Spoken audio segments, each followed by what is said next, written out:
It was just an old photo of Propo, Catius, until researchers deciphered the message in their hands. The photograph surfaced in the archives of the Virginia Historical Society in the fall of 2019. It had been donated years earlier as part of a larger collection of World War II memorabilia, cataloged simply as Military Group Portrait, Camp Lee, Virginia, 1943, and filed away in a climate-controlled storage room where thousands of similar images waited in silent obscurity. Dr. Jerome Patterson, a military historian specializing in the segregated armed forces, was conducting research for a book on African American soldiers during World War II when he requested access to the Society's photographic archives. He had seen hundreds of such images before: formal military portraits, training exercises, deployment ceremonies. But this one made him stop. The photograph showed 15 soldiers arranged in 2 neat rows against a backdrop of Virginia pine trees. 14 white soldiers stood in standard military formation, back straight, chins up, arms held rigidly at their sides, their uniforms pressed and identical. They stared directly at the camera with the serious expressions common to military photography of that era, young faces marked by the gravity of impending war. But it was the 15th soldier who caught Dr. Patterson's attention. At the far right edge of the formation stood a black soldier, slightly separated from the others, present but apart, included but excluded. While his 14 white counterparts maintained perfect military posture with their hands at their sides, this soldier had positioned his hands deliberately in front of his body. The gesture was subtle but unmistakable once noticed. His hands were forming a specific sign, fingers and palms arranged in a configuration that seemed intentional, purposeful. Doctor? Patterson leaned closer to the photograph, his pulse quickening. He had spent decades studying images of segregated military units, and he had never seen anything quite like this. The soldier's expression was neutral, professional, giving nothing away. But his hands told a different story. He requested a high-resolution scan of the photograph and spent the next 3 hours examining every detail. The image quality was remarkably good for 1943, sharp enough to see individual faces clearly, to read unit insignias on uniforms, to discern the exact positioning of the black soldier's hands. The back of the photograph bore minimal information. 307th Quartermaster Company, Camp Lee, VA, April 1943. Written in faded pencil. Doctor. Patterson photographed the image with his phone and sent it to 3 colleagues, a specialist in African American cultural history, an expert on World War II military organization, and a scholar who had written extensively about resistance and survival strategies in oppressive systems.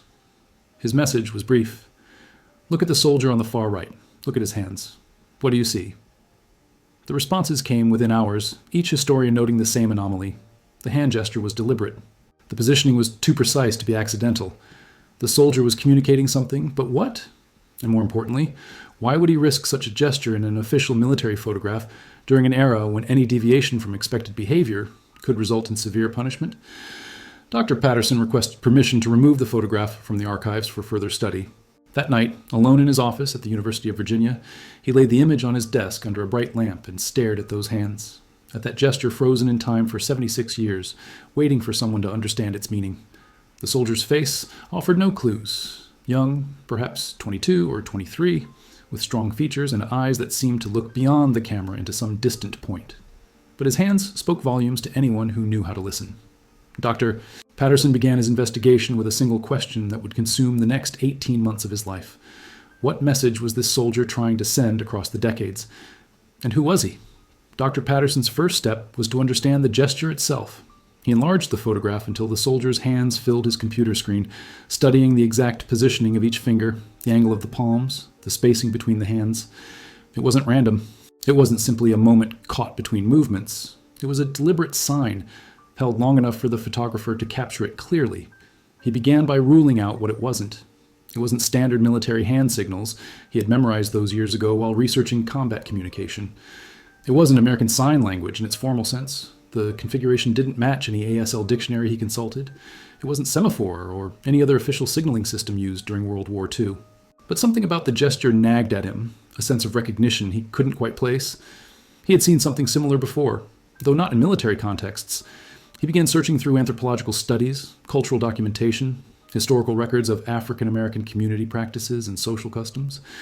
3 days into his research, Dr. Patterson attended a faculty meeting where a colleague, Professor Diane Harper from the African American Studies Department, mentioned a graduate student's thesis on cultural gestures and identity markers within Black communities during the early 20th century. After the meeting, Dr. Patterson approached her with the photograph. Professor Harper studied the image in silence for a long moment, Then her eyes widened slightly. "May I show this to someone?" she asked. "I think I know what this is, but I want to confirm it." She introduced Dr. Patterson to Marcus Williams, a 72-year-old community historian and activist who had spent his life documenting African-American cultural practices and resistance traditions. Marcus had grown up in Richmond's historically black neighborhoods and had learned from elders who remembered the Jim Crow era intimately. When Marcus saw the photograph, his reaction was immediate and visceral. He touched the image gently, his finger tracing the outline of the soldier's hands. "He's making the sign," Marcus said quietly, his voice thick with emotion. "The equality sign." Dr. Patterson leaned forward. "The equality sign?" Marcus nodded slowly. "It's not widely known outside our community, especially not among younger folks today. But back then, during segregation, during the worst years of Jim Crow, black folks developed their own ways of communicating, ways of saying things we couldn't say out loud without risking violence or worse." He explained that the gesture, hands positioned in a specific configuration that symbolized balance, sameness, equal measure, had been used as a silent affirmation of humanity and dignity. It was a way of saying, "I am equal to you," or "we deserve equality," without speaking the words that could get you killed in the wrong place at the wrong time. "You'd use it in photographs sometimes," Marcus continued, "especially official photographs, where you were being documented as inferior or separate. It was a way of leaving evidence, of saying to whoever might see the image in the future, 'I was here, I was human, I deserved better than this.'" Dr. Patterson felt a chill run down his spine. "How do you know this?" "My grandfather taught me," Marcus said. "He served in World War II. He was in a quartermaster company, labor battalion, segregated. He came home and never talked much about the war, but he taught me and my brother certain things. Ways to stand tall when the world wanted you bent. Ways to speak truth when speaking could get you hurt. This sign was one of them." He looked at Dr. Patterson directly. "This soldier in your photograph, he knew exactly what he was doing. He was leaving a message. He was testifying." With the meaning of the gesture confirmed, Dr. Patterson faced a new challenge, identifying the soldier who had made it. The photograph provided limited information, just the unit designation, location, and date. But Dr. Patterson had spent his career navigating incomplete military records, and he knew where to start. He submitted requests to the National Archives in College Park, Maryland, asking for all available records related to the 347th Quartermaster Company, stationed at Camp Lee in April 1943. Quartermaster companies were support units responsible for supplies, equipment, and logistics, essential to military operations but rarely celebrated or well documented. Companies with black soldiers were even more poorly recorded, their contributions often reduced to statistics rather than individual names and stories. The response came 3 weeks later, 2 boxes of documents, most badly organized and incomplete. Muster rolls listed names without photographs. Morning reports documented daily activities without personal details. Transfer orders and deployment records showed movements, but revealed little about the men themselves. Patterson cross-referenced everything he could find. The 347th Quartermaster Company had been activated in early 1943 and trained at Camp Lee before shipping to England in July of that year. The company consisted of approximately 150 men, nearly all African American, commanded by white officers, a standard arrangement in the segregated military. Among the muster rolls, Dr. Patterson found names, but no way to connect them to faces in the photograph. He needed more information, more context, more pieces of the puzzle. He began searching for anything related to Camp Lee in 1943. Local newspapers, base newsletters, command reports, even personal letters donated to various archives. In the Library of Congress, he found a collection of letters written by soldiers from Camp Lee during 1943. Most were from white soldiers describing training, expressing homesickness, asking for care packages. But buried in the collection was a single letter from a black soldier named Isaiah, addressed to his sister in North Carolina. The letter was dated May 1943, just weeks after the photograph had been taken. Isaiah wrote about the difficult conditions, the discrimination, the exhausting labor details. But one paragraph made Dr. Patterson's hands tremble as he read, "We had our company photograph taken last month. I made sure to stand where I could be seen, and I made the sign like Daddy taught us. Maybe someday somebody will see it and understand what we went through here. Maybe someday it will matter." Dr. Patterson immediately requested copies of all documents related to the letter's donor and any information about the soldier who had written it. The records indicated the letter had been donated by a woman named Dorothy in 1987, along with several other family documents. A forwarding address was listed in Durham, North Carolina. It took 2 weeks of searching, but Dr. Patterson finally located Dorothy's daughter, Patricia, who still lived in Durham. When he called and explained what he had found, Patricia was silent for a long moment. "My Uncle Isaiah served in World War II, she finally said, her voice shaking. "He died in 1989. My mother kept all his letters, everything he sent home from the war. She always said there was something important in them, something that needed to be remembered. Do you have any photographs of your uncle? Dr. Patterson asked. Anything from his time in the service? I have one, Patricia said. Just one. He's in uniform, standing in front of barracks. It was taken at some camp in Virginia. Dr. Patterson's heart raced. Would you be willing to share it with me? I think your uncle might be in a photograph I'm researching, a photograph where he left a very important message. 3 days later, an envelope arrived at Dr. Patterson's office. Inside was a small, faded photograph of a young man in an army uniform, smiling slightly, standing with his hands at his sides. On the back, written in careful script, Isaiah, Camp Lee, 1943. Doctor? Patterson placed the individual photograph next to the enlarged section of the group formation, showing the soldier making the equality sign. The face was the same. The uniform matched. The timeline aligned perfectly. He had found him.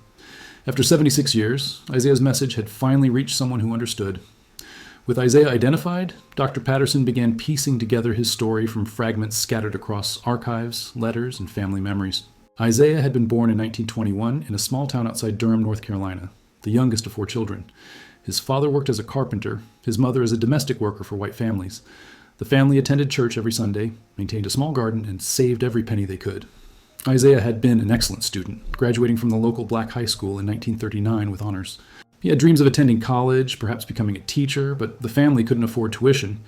He worked alongside his father for 2 years, learning carpentry and saving money until December 1941 when everything changed. After Pearl Harbor, Isaiah registered for the draft like millions of other young American men. He was inducted into the Army in February 1942 and sent to Camp Lee for basic training. Like nearly all black soldiers, he was assigned to a service unit rather than a combat role, the 347th Quartermaster Company, where he would spend the war loading trucks, organizing supplies, and performing the essential but unglamorous labor that kept the military functioning. Patricia shared more of her uncle's letters with Dr. Patterson, and together they painted a picture of a thoughtful, observant man struggling with the contradictions of serving a country that denied him basic rights. In one letter from March 1943, Isaiah wrote, "We work twice as hard as the white companies and get half the respect. The officers treat us like we're stupid, like we can't be trusted with anything important. But we do our jobs and we do them well, because that's who we are. We have dignity even when they try to take it from us." Another letter from April 1943, the same month as the photograph, revealed Isaiah's awareness of being documented and his determination to leave evidence. "They took our company picture today. All of us lined up nice and neat, like we're really part of this army as equals. But I made sure anyone looking close enough will see the truth. I made the sign Daddy taught me, the one that says what we can't say out loud. Someday, somebody's going to look at that picture and understand." Dr. Patterson also discovered that Isaiah's father had been active in early civil rights organizing in North Carolina, working quietly to register black voters and advocate for better schools and fair treatment. He had taught his children about dignity, resistance, and the importance of leaving evidence, of making sure their truth was documented even when it couldn't be spoken. The equality sign that Isaiah made in the photograph wasn't just a personal gesture, it was part of a family tradition of quiet resistance, of finding ways to assert humanity and demand recognition even in systems designed to deny both. Isaiah had shipped to England in July 1943 with his company, then crossed to France after D-Day in 1944. His unit supported combat operations, hauling ammunition and supplies through dangerous territory, often under fire but never officially recognized as combat soldiers. He survived the war and returned to North Carolina in 1946. According to Patricia, Isaiah came home changed. He rarely spoke about his service, but he became involved in local civil rights efforts, attending meetings, supporting voter registration drives, and quietly advocating for equality. He worked as a carpenter like his father, married in 1950, raised 3 children, and lived a long life. He died in 1989 at the age of 68, surrounded by family. "He used to tell us that being seen was important," Patricia said during a phone conversation with Dr. Patterson. "He'd say, they try to make us invisible, but we're here. We exist, and someday people will know we were here and what we contributed." I never fully understood what he meant until now. Dr. Patterson asked if any other family members might remember Isaiah or have information about his service. Patricia mentioned that Isaiah's eldest daughter, his niece Claudia, lived in Atlanta and had spent considerable time with her father before his death, recording some of his stories. Within days, Dr. Patterson was on a plane to Atlanta, carrying the photograph and copies of Isaiah's letters, ready to learn more about the man who had made a silent declaration of equality in 1943 and trusted that someday someone would understand. Claudia opened her door in Atlanta and immediately recognized the soldier in the photograph. "That's my father," she said, her voice catching. "I've never seen this picture before, but that's definitely him." She invited Dr. Patterson inside, and for the next 4 hours they sat at her dining room table surrounded by photographs, letters, and recordings as she shared everything she knew about Isaiah's life and legacy. Claudia was 62 years old, a retired social worker who had dedicated her career to serving marginalized communities. She explained that her father had rarely discussed the war when she was young, but in his final years, sensing his time was limited, he had begun opening up. She had recorded several of their conversations, preserving his voice and his stories. "He told me about the photograph," Claudia said, pulling out a small digital recorder. "Not specifically, but he talked about making sure he left evidence. He said that in a system where speaking up could get you punished or killed, you had to find other ways to testify." She played one of the recordings. Isaiah's voice, aged but strong, filled the room. "When you're treated as invisible, when they act like you don't matter or don't exist, you have to remind yourself, and remind the world, that you do. Every chance I got, in whatever small way I could, I made sure there was proof that I was there, that I saw what was happening, that I deserved better. That photograph they took of our company, I made the sign my father taught me. I figured maybe someday somebody would see it and understand what we went through." Dr. Patterson listened with tears in his eyes. Here was confirmation directly from Isaiah himself. Not speculation or interpretation, but his own words explaining exactly what he had done and why. Claudia shared more recordings. Isaiah talked about the daily humiliations of serving in a segregated military, being denied access to facilities that German prisoners of war could use, being called slurs by the officers who commanded him, being assigned the most dangerous and degrading tasks while being told he wasn't brave enough for combat. He described the exhaustion of working twice as hard to prove his worth, only to be dismissed and degraded regardless of his performance. But he also talked about moments of resistance and solidarity. He described how black soldiers in his unit supported each other, shared information, found small ways to assert their dignity. He mentioned the equality sign specifically, explaining that several men in his company knew the gesture and used it when they could, in photographs, in moments when they were being observed or documented, as a way of saying silently what they couldn't say aloud. "We weren't just victims," Isaiah's recorded voice said firmly. "We were witnesses. We saw the injustice, we experienced it, and we documented it however we could. We knew that history tries to erase uncomfortable truths, so we made sure to leave evidence that couldn't be erased." Claudia also shared her father's post-war activism. After returning to North Carolina, Isaiah had worked with the NAACP, participated in early civil rights organizing, and mentored young people in the community. He had taught them the same lessons his father had taught him, about dignity, resistance, and the importance of being seen and counted. He used to say that the equality sign was more than just a gesture, Claudia explained. It was a philosophy. It meant refusing to accept inferior treatment, insisting on your humanity, and leaving proof for future generations that you existed and that you mattered. Dr. Patterson asked if he could make copies of the recordings and if Claudia would be willing to participate in sharing Isaiah's story publicly. She agreed immediately. "My father would want this known," she said. "He spent his whole life making sure black contributions and black experiences weren't erased from history. This photograph, this story, it's exactly what he fought for. People need to know what soldiers like him endured, and they need to know that even in the worst circumstances, we found ways to resist and to testify." Before Dr. Patterson left Atlanta, Claudia gave him one more item, a small notebook that Isaiah had kept during the war. Most of the entries were mundane, notes about supplies, schedules, reminders. But on one page, dated April 1943, Isaiah had written, "Company photo today. Made the sign. For Daddy. For my children. For whoever sees this someday and understands." Dr. Patterson held the notebook carefully, realizing he was holding direct evidence of one man's quiet act of resistance, an act that had waited 76 years to be fully understood and honored. With Isaiah identified and his story documented, Dr. Patterson turned his attention to the other 14 soldiers in the photograph. Who were they? What had they experienced? And most importantly, had any of them known what Isaiah was doing when he made that gesture? He returned to the military records with renewed focus, this time working to identify every soldier in the formation. Using the unit rosters, deployment records, and what little documentation existed, he slowly began putting names to faces. The process was painstaking, comparing facial features to other photographs when available, cross-referencing service numbers and deployment dates, tracking down any surviving records or family histories. Most of the white soldiers had been from Virginia, Maryland, and other mid-Atlantic states.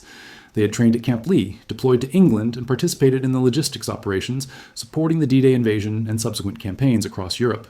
Several had been killed in action or died from disease. Others had returned home, started families, pursued careers, and lived normal post-war lives. Dr. Patterson found obituaries, newspaper clippings, memorial notices. He discovered that one soldier, Robert, had become a teacher after the war. Another, William, had worked in manufacturing. A third, James, had died in France in 1944 when his supply convoy was attacked. Each name represented a life, a story, a unique experience of the war. But Dr. Patterson was particularly interested in whether any of these soldiers had been aware of Isaiah's presence or his gesture. Had they noticed? Had they understood? Or had Isaiah's silent testimony gone completely unrecognized by the men standing just feet away from him? He found a partial answer in an unexpected place. The son of one of the white soldiers, a man named Thomas, who had been standing in the front row of the formation, contacted Dr.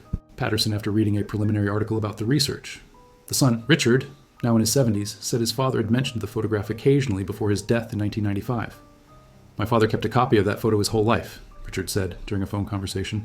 "It was in his study in a frame on his desk. When I asked him about it once, he said something strange. He said, 'That picture reminds me that I didn't see what I should have seen.'" "Yes." I never understood what he meant. Dr. Patterson asked if Richard would be willing to share any of his father's papers or letters from the war. Richard agreed and mailed several boxes of materials. Among them was a letter Thomas had written to his wife in 1968, 25 years after the photograph was taken, and during the height of the civil rights movement. In the letter, Thomas reflected on his military service and his relationship with black soldiers.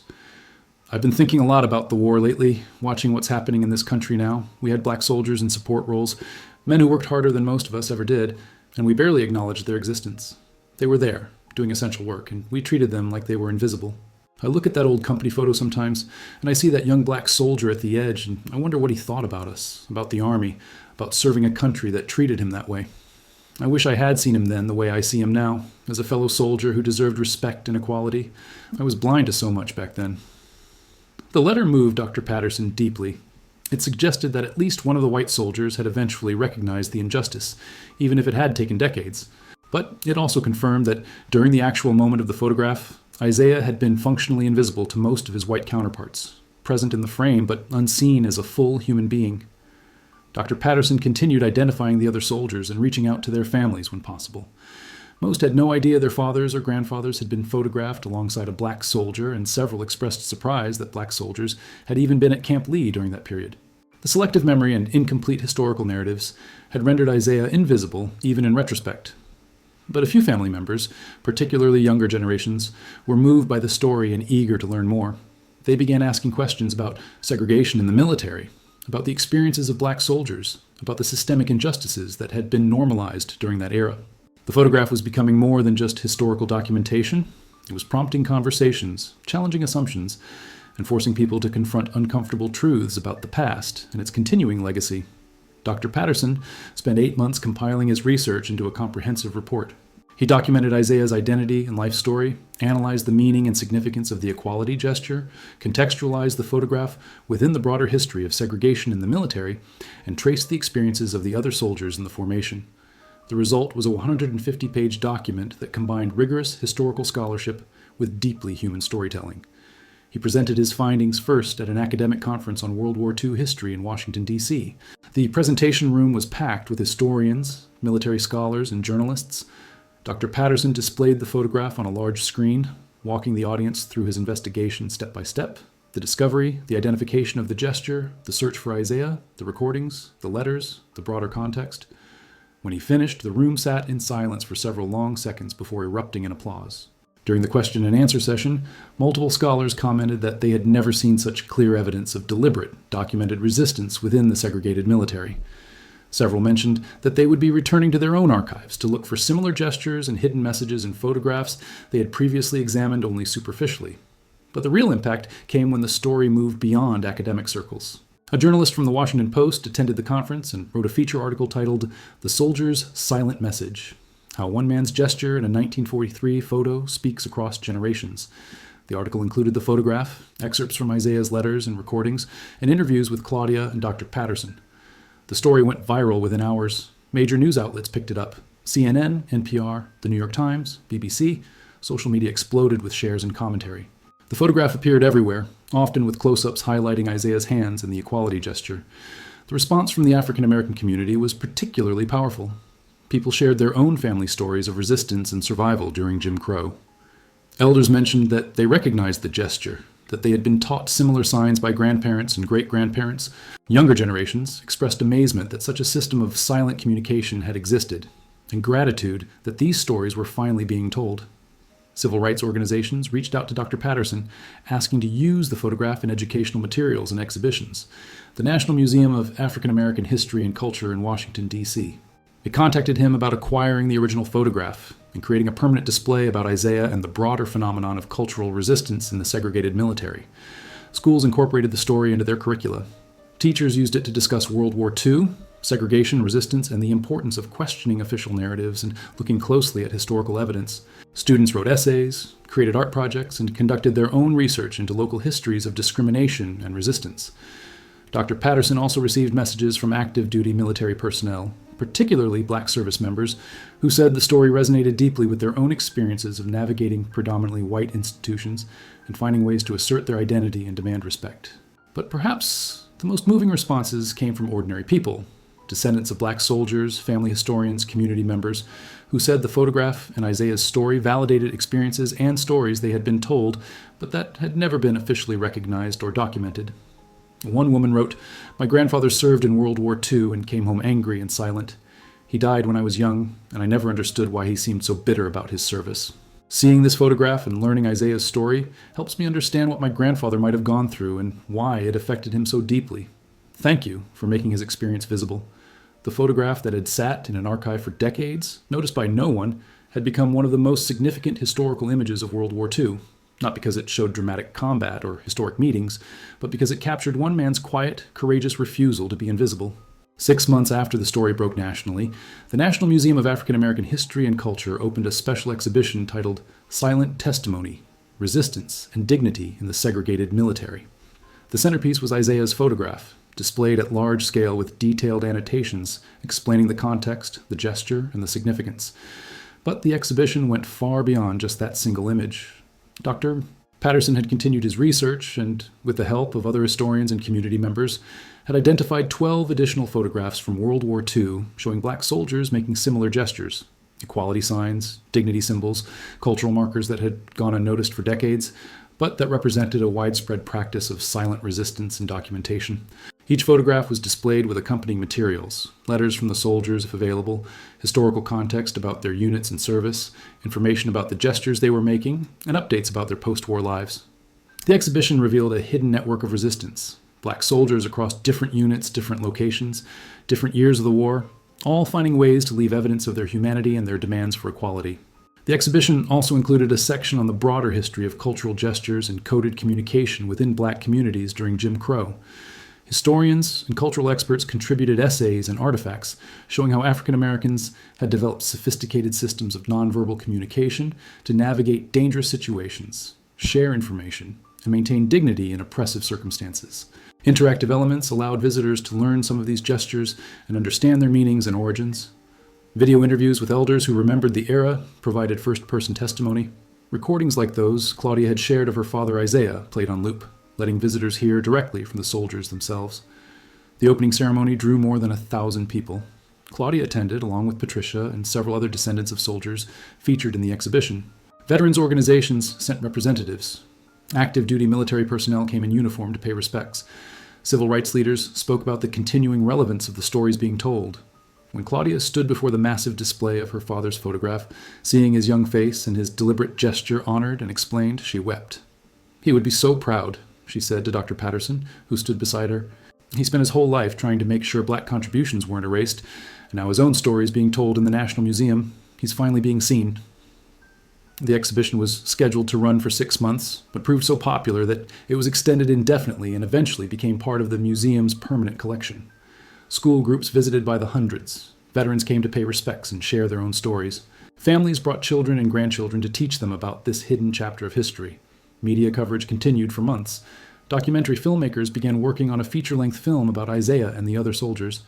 Academic publishers released books exploring the broader phenomenon of visual resistance in oppressive systems. University courses incorporated the exhibition materials into their syllabi. But perhaps the most significant impact was how the exhibition changed the way people looked at historical photographs. Museums, archives, and historical societies across the country began re-examining their collections with new eyes, looking for similar gestures and hidden messages they might have previously missed. Dozens of new discoveries emerged: photographs showing resistance, documentation, silent testimony that had been invisible to researchers who hadn't known what to look for.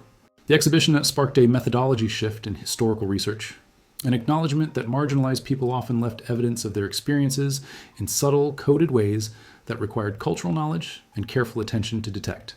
It validated the importance of community knowledge and oral history in interpreting visual evidence, and it demonstrated that official narratives often missed or deliberately excluded crucial elements of the past that could only be recovered by listening to and learning from the communities who had lived through them.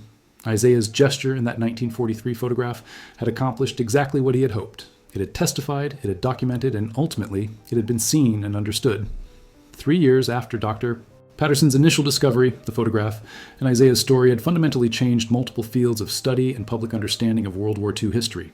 The impact rippled outward in ways no one had anticipated, touching education, military policy, cultural preservation, and collective memory. Universities established new research initiatives focused on recovering hidden narratives from visual evidence. Graduate students wrote dissertations analyzing photographs with attention to details previously ignored: hand positions, body language, spatial arrangements that might encode resistance or testimony. Conferences dedicated entire panels to methodologies for detecting and interpreting silent communication in historical images. The military itself took notice. The Department of Defense commissioned a comprehensive review of how African American service members had been treated throughout American military history, with particular focus on World War II. The review acknowledged systematic discrimination, validated the experiences of black soldiers like Isaiah, and committed to ensuring these stories were included in official military histories and taught at service academies. Several military bases established memorials or dedicated spaces honoring black soldiers who served in segregated units. Camp Lee, where Isaiah's photograph had been taken, created a permanent installation featuring the image alongside historical context and information about the 347th Quartermaster Company. Veterans and their families could visit and pay respects to those who had served despite facing discrimination from the very institution they were defending. Educational materials proliferated. Textbook publishers revised their World War II chapters to include information about segregation in the military and the resistance strategies employed by black soldiers. Documentary films about Isaiah and similar stories aired on major networks and streaming platforms. Museums across the country requested reproductions of the photograph for their own exhibitions. The gesture itself, the equality sign that Isaiah had made, became a symbol adopted by activists and educators. It appeared in protests, in artwork, in educational materials advocating for racial justice. Some military units with predominantly black personnel incorporated it into informal traditions, honoring the legacy of soldiers like Isaiah who had demanded dignity and equality. Claudia became a sought-after speaker, sharing her father's story at schools, community centers, and conferences. She emphasized that Isaiah's act wasn't unique, that countless black Americans had found creative ways to resist oppression and document their experiences, and that many of those stories remained untold and waiting to be discovered. My father's photograph got noticed because a dedicated historian took the time to look closely and ask questions, she would tell audiences. But there are thousands more photographs, letters, artifacts sitting in attics and archives with similar stories locked inside them. We need to keep looking, keep asking, keep listening, especially to the communities whose voices have been excluded from official histories. Dr. Patterson published a book titled Silent Testimony: Visual Resistance in the Segregated Military, 1941 to 1945, which became required reading in college history courses nationwide. He used the advance and royalties to establish a scholarship fund for students studying African American military history, ensuring that future scholars would continue the work of recovering and honoring these hidden narratives. The photograph also sparked important conversations about representation and memory. Families began re-examining their own collections, looking for ancestors who might have left similar messages. Community archives worked to digitize and preserve photographs and documents before they were lost. Genealogists collaborated with historians to connect visual evidence with family stories and oral histories. But perhaps the most profound legacy was how the photograph changed individual lives. Young black students saw Isaiah's image and recognized themselves, saw that resistance and dignity had deep historical roots, that their ancestors had fought battles for recognition and equality in every generation, that courage could take many forms, including silent gestures that spoke across decades. Veterans from more recent conflicts, Iraq, Afghanistan, reached out to share how Isaiah's story resonated with their own experiences of serving while facing discrimination or questioning their treatment. The photograph became a touchstone for conversations about how far the military had come in terms of integration and equality, and how far it still needed to go. Isaiah's descendants, his children, grandchildren, and great-grandchildren, found themselves connected to a larger community of people who valued and honored his legacy. Claudia's grandchildren grew up knowing their great-grandfather's story, understanding that he had been part of something significant, that his quiet act of resistance mattered and would be remembered. The photograph hung in countless classrooms, offices, homes. People looked at it and saw not just 15 soldiers in a formation, but a testament to the power of bearing witness, the importance of leaving evidence, and the courage it takes to insist on your humanity when systems try to deny it. 5 years after the photograph's discovery, Dr. Patterson returned to the Virginia Historical Society where his investigation had begun. He was there to give a lecture, but he arrived early and asked to see the archives where the image had been stored for decades before he'd noticed it. The archivist led him to the climate-controlled room, to the very box where the photograph had waited in obscurity. Dr. Patterson stood there for a long moment thinking about all the researchers who had probably looked at that image over the years and seen nothing remarkable, just another standard military portrait from World War II. How many other photographs are in these archives with messages we haven't decoded yet? He wondered aloud. The archivist smiled. Since your discovery, we've had dozens of researchers going through our collection, specifically looking for similar gestures and hidden communications. We found 3 more so far. Different wars, different contexts, but the same principle. People leaving evidence, trusting that eventually someone would understand. That evening, Dr. Patterson's lecture hall was packed. He displayed Isaiah's photograph on the screen and told the full story. The discovery, the investigation, the identification, the meanings, the impact. But he concluded with something new. A photograph that had been discovered just weeks earlier in a private collection in South Carolina. The image showed a group of black women who had worked as nurses during World War II, photographed at a military hospital in 1944. And there, partially hidden by the way several women had positioned their hands in their laps, was a variation of the equality sign. A gesture so subtle it would be invisible to anyone not specifically looking for it, but unmistakable once noticed. Isaiah's photograph was not an isolated incident, Dr. Patterson said to the hushed audience. It was part of a broader phenomenon, a practice of silent testimony, of leaving coded evidence, of refusing to let history erase the truth of discrimination and the dignity of resistance. We're only beginning to understand how widespread this practice was, and how many messages are still waiting to be decoded. He clicked to another slide, showing a dozen recently discovered photographs, each containing similar gestures or hidden messages. Now, these images have been sitting in archives, attics, and albums for decades. Some have been digitized and posted online where millions could see them. But no one noticed what was there, because we weren't looking with the right eyes, we weren't asking the right questions, we weren't bringing the necessary cultural knowledge to the interpretation. He paused, letting that sink in. History is not just what's written in official documents and taught in textbooks. History is also what's hidden in plain sight, waiting for someone with the knowledge, the curiosity, and the commitment to look closely enough to see it. Isaiah and others like him trusted that their messages would eventually reach us. They believed that future generations would care enough to look, to ask, to understand. Dr. Patterson concluded his lecture by showing Isaiah's photograph one more time. That young soldier at the edge of the formation, his hands making a simple gesture that had spoken across 76 years before being heard. Every time we recover one of these hidden messages, every time we identify a soldier like Isaiah and tell his story, we honor not just that individual, but the broader principle he represented. That truth matters, that documentation matters, that bearing witness matters. Even when, especially when, the systems in power want certain truths to remain invisible. The audience rose in a standing ovation. Afterward, several people approached Dr.